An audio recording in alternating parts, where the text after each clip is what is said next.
विद्यार्थियों, only UPSC के special section में आपका स्वागत है, जिसमें हम लगातार टैक्सेशन सिस्टम इंडिया का पढ़ रहे हैं। उसी क्रम में अगली क्लास है। इस क्लास में हम पढ़ेंगे टैक्स एडमिनिस्ट्रेशन रिफॉर्म कमीशन।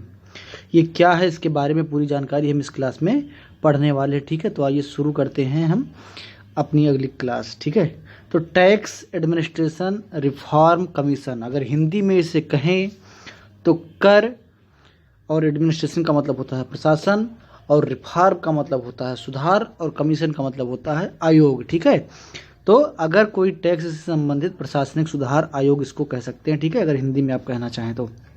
बाकी तो इंग्लिश में इसको TARC बोलते हैं। ठीक है, अब आइए देख लेते हैं कि पूरा मामला क्या है। भारत में कर क्षेत्र के प्रशासन में सुधार करने के उद्देश्य से पार्थ सारथी सोम के नेतृत्व में एक आयोग का गठन किया गया। किसके नेतृत्व में? पार्थ सारथी सोम के नेतृत्व में। ठीक है, पार्थ सारथी सोम के नेतृत्व में।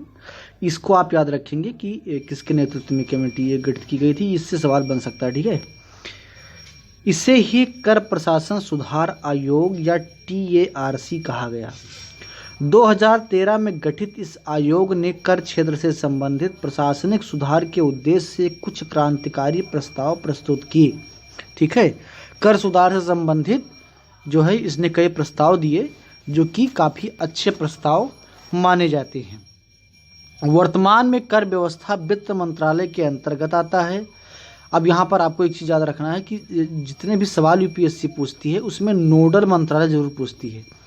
एक स्टेटमेंट उसका होता है, जैसे मान लीजिए आप उसने पूछ लिया कि जो टैक्स डिपार्टमेंट है उसका नोडल मंत्रालय क्या है, तो आप क्या बताएंगे कि वित्त मंत्रालय है। स्टेटमेंट में रहता है। ठीक है, तो नोडल मंत्रालय आपको पता होना चाहिए। ठीक है, तो इसका नोडल मंत्रालय क्या है? वित्त मंत्रालय के अंतर्गत आता है। वित्त मंत्रालय के अंतर्गत राजस्व विभाग कार्यरत है, जिसका नेतृत्व राजस्व सचिव करते हैं। ठीक है, एक सेक्रेटरी होते हैं, रेवेन्यू सेक्रेटरी, जो इसका नेतृत्व करते हैं, इसको लीड करते हैं, जो कि सामान्यतः भारतीय प्रशासनिक सेवा के अधिकारी होते हैं। ठीक है, यानी कि IAS अधिकारी होते हैं। ठीक है, IAS अधिकारी होते हैं, जिसकी आप भी तैयारी कर रहे हैं। ठीक है, राजस्व विभाग के भीतर पूरी व्यवस्था 2 भागों में बटी हुई है। ठीक है, तो ये जो पूरी बात थी यहाँ पर, जो याद करने वाली बात है, जो समझने वाली बात है, वो ये है कि यहाँ पर आपने ये समझना है कि पार्थ सारथी सोम कमेटी जो है इस का प्रस्ताव है। ये नोडल मंत्रालय जो इसका है वो वित्त मंत्रालय है। ठीक है, और ये 2013 में गठित एक आयोग है। किससे संबंधित है? कर सुधार से संबंधित है। ठीक है, कर सुधार से संबंधित है और उसके प्रशासन से। ठीक है, अब आगे देखते हैं क्या है। राजस्व विभाग के भीतर 2 भाग हैं।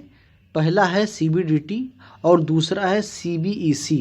CBDT का मतलब होता है central board of direct tax, यानी कि जो प्रत्यक्ष कर से संबंधित विभाग है, और दूसरा है central board of excise and custom, जिसका नाम बदल करके central board of indirect tax and excise and custom कर दिया गया है। ठीक है, तो ये कर दिया गया है। एक सेकंड, कोई टेक्निकल प्रॉब्लम। हाँ, तो ये जो है इसमें 2 अलग अलग विभाग, जो राजस्व विभाग है उसमें 2 अलग अलग विभाग हैं। एक तो CBDT है जो कि प्रत्यक्ष कर से संबंधित विभाग है, दूसरा CBEC है जो कि प्रत्यक्ष कर से संबंधित विभाग है, अप्रत्यक्ष कर से संबंधित विभाग है। ठीक है, तो ये 2 अलग अलग विभाग हैं। ठीक है, ये राजस्व विभाग के अंतर्गत काम करते हैं। इसका नोडल मंत्रालय वित्त मंत्रालय यानी कि फाइनेंस मिनिस्ट्री है। ठीक है, इन दोनों का नेतृत्व अलग अलग चेयरमैन करते हैं, जो कि भारतीय राजस्व सेवा में होते हैं। ठीक है, चूंकि ये दोनों विभाग एक दूसरे से पृथक हैं, अतः उचित सामंजस्य की कमी है। अब यहाँ पर जो इस बात का इंडिकेशन यहाँ पर जो किया जा रहा है, ये बताने के लिए किया जा रहा है कि जब एक ही विभाग में 2 अलग अलग चेयरमैन होंगे तो हर व्यक्ति का अपना अलग अलग तरीका होता है काम करने का, अपनी अलग अलग नीतियाँ होती हैं, तो इससे इनके बीच में एक टकराव जन्म लेता है। ठीक है, एक टकराव जन्म लेता है। तो यहाँ पर ये इशारा है, भी आगे इसके बारे में जो प्रस्ताव में जिक्र है उसकी बात की जाएगी कि ये टकराव नहीं होना चाहिए, क्योंकि टकराव होने से जो है महत्वाकांक्षाओं के लड़ने से हमेशा जनधनी का हानि होता है। ठीक है, जनधन का हानि होता है। ठीक है, TARC ने सुझाव दिया कि राजस्व विभाग को खत्म कर राजस्व सचिव के पद को भी खत्म किया जाए। ठीक है, इसने बताया कि राजस्व विभाग को ही खत्म किया जाए और राजस्व सचिव के पद को खत्म किया जाए। ये पहला सुझाव इसका है। ठीक है, सीबीडीटी एवं सीबीईसी का विलय किया जाए एवं दोनों का नेतृत्व एक किया जाए, यानी कि इन दोनों को मिला करके एक ही विभाग बनाया जाए। ठीक है, ये दूसरा इसका है। ठीक है, कर विभाग के अधिकारियों एवं कर्मचारियों के प्रशिक्षण में आधारभूत परिवर्तन लाया जाए, और वो परिवर्तन किस प्रकार का होना चाहिए, ताकि उन्हें करदाताओं के प्रति और ज़्यादा संवेदनशील बनाया जा सके। यानी कि कहने का मतलब ये है कि जो प्रशिक्षण है उसमें कुछ ऐसे मूलभूत सुधार किए जाएं ताकि जो अधिकारी हैं उनमें करदाताओं को लेकर के संवेदनशीलता का जन्म हो। ठीक है, कर वसूली की प्रक्रिया में केंद्र द्वारा किए गए कुल व्यय का कम से कम 10% हिस्सा करदाताओं को अतिरिक्त सुविधा प्रदान करने के उद्देश्य से खर्च किया जाए। ठीक है, तो ये तीसरा इनका जो है कि कर वसूली प्रक्रिया में केंद्र द्वारा किए गए कुल व्यय का कम से कम 10% हिस्सा करदाताओं को अतिरिक्त सुविधा प्रदान करने के लिए किया जाए। ठीक है, तो ये इनका तीसरा रिकमेंडेशन है कि करदाताओं को लेकर के कुल मिलाकर के जो पार्थसारथी सोम की कमेटी का जो सुझाव है वो कहीं ना कहीं करदाताओं के ज़्यादा हित के बारे में सोच रहा है और उनको जो है एक लालच दे रहा है ताकि वो ज़्यादा से ज़्यादा जो है कर दें। ठीक है, इसके लिए सरकार को सूचना प्रौद्योगिकी का प्रयोग करना चाहिए। इसके लिए सरकार को सूचना एवं प्रौद्योगिकी का प्रयोग करना चाहिए। करों की इलेक्ट्रॉनिक अदायगी अनिवार्य की जाए। ठीक है, करों की जो इलेक्ट्रॉनिक अदायगी है उसको अनिवार्य किया जाना चाहिए। ये बात ये इसमें बताने की कोशिश कर रहे हैं। ठीक है, तो ये जितने इनके सुझाव हैं इसको आप नोट डाउन करते हुए चलेंगे, क्योंकि इनसे डायरेक्ट सवाल पूछ लिए जाते हैं स्टेटमेंट में कि पार्थसारथी सोम की रिकमेंडेशन क्या थी, और उसमें 4 स्टेटमेंट दे दिया, उसमें से एक नहीं है, बाकी 3 है, तो आपसे गलत वाला पूछ लेगा। तो इस यूपीएससी ऐसे सवाल पूछती है। ठीक है, एकल खिड़की क्लियरेंस मिले, यानी कि बहुत दौड़ भाग करदाताओं को ना करना पड़े। एक खिड़की का मतलब कि सीधे एक जगह पर उसको कर देना हो, जो उसको पता हो, जाए जमा करे चला है। ठीक है, क्योंकि बहुत ज़्यादा जो है कागजी कार्रवाई से लोग बचना चाहते हैं, क्योंकि उससे समय और धन दोनों की हानि होती है। ठीक है, दस्तावेजीकरण को कम किया जाए और 17 विभिन्न एयरपोर्ट एवं 18 सी पोर्ट पर 24x7 कस्टम क्लियरेंस मिले। ठीक है, कस्टम जो क्लियरेंस होता है वो एयरपोर्ट पर और जो पोर्ट होते हैं वहाँ पर होता है।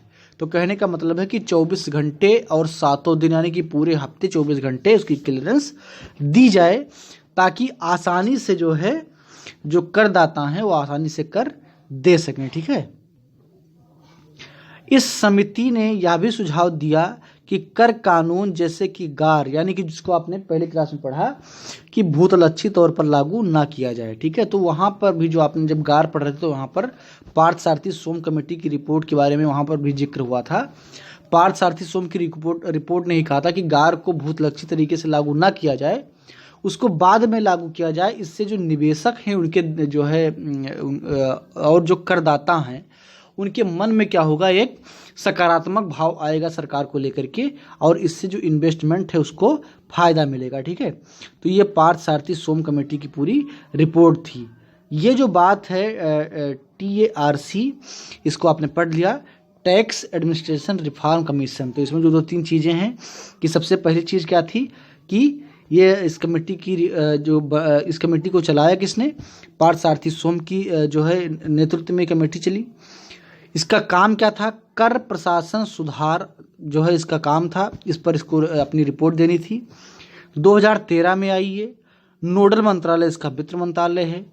ठीक है, तो ये बाकी जो इसके सुधार वाले काम है वो यहाँ पर इसने बताए हैं कि जो CBDT है और CBEC है उसको ख़त्म करके एक बॉडी बनाई जाए, ताकि एक सामंजस्य स्थापित हो और कोई एक ही नेतृत्व में जो है पूरा काम हो। उसके बाद में जो दूसरा इन्होंने बताया कि कर विभाग के अधिकारियों एवं कर्मचारियों का प्रशिक्षण इस प्रकार हो कि वो करदाताओं को लेकर के ज़्यादा संवेदनशील हो। उसके बाद में जो अगला जो इनका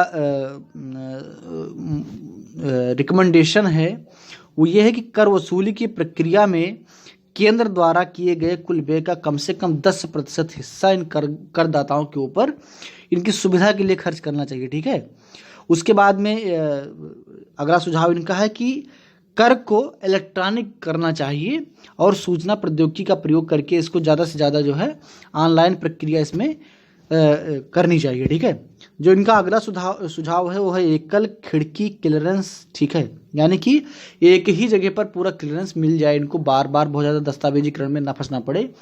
आगे इन्होंने कहा कि दस्तावेजीकरण को भी कम किया जाए, यानी कि जो कागजी कार्रवाई है उसको कम किया जाए, इससे बड़े फायदे होते हैं। गुजरात में नरेंद्र मोदी जब मुख्यमंत्री बनते उसके बाद उन्होंने इस काम को बड़े अच्छे से किया था। उन्होंने क्या किया, जो कागजी कार्रवाई है उसको बहुत कम कर दिया। ठीक है, अगर ऐसा कह सकते हैं कि जहाँ पर 100 फॉर्म होते थे उसको घटा करके उन्होंने 10 कर दिया था, और इसका फ़ायदा मिला कि जो व्यापारी है अपना ज़्यादा टाइम अपने व्यापार पर देने लगा, कागजी कार्रवाई से वो बच जाता था। क्योंकि कागजी कार्रवाई जब ज़्यादा होती है तो लोग उससे बचना चाहते हैं, उसमें उनका पैसे का नुकसान होता है, समय का नुकसान होता है, तो इससे कर भी कम जो है आ पाता है। उसके बाद में जो कस्टम की बात है कि उन्होंने बताया कि जो कम से कम 17-18 एयरपोर्ट एवं जो पोर्ट हैं वहाँ पर इनको 24/7 यानी कि 24 घंटे 7 दिन कस्टम क्लियरेंस मिलना चाहिए। ठीक है, और तो ये सारी जो है इनकी रिपोर्ट में ये सुझाव थे, और ये काफ़ी अच्छा और सफल एक आयोग का रिपोर्ट माना जाता है। इस पर बहुत सारे चीज़ों पर सरकार ने अमल भी किया है, बाकी पर धीरे धीरे वो अमल करते रहेंगे। इस क्लास में इतना ही, अगली क्लास में हम नया टॉपिक लेंगे, क्योंकि अगर कोई नया टॉपिक शुरू करेंगे तो ज़्यादा लंबा हो जाएगा।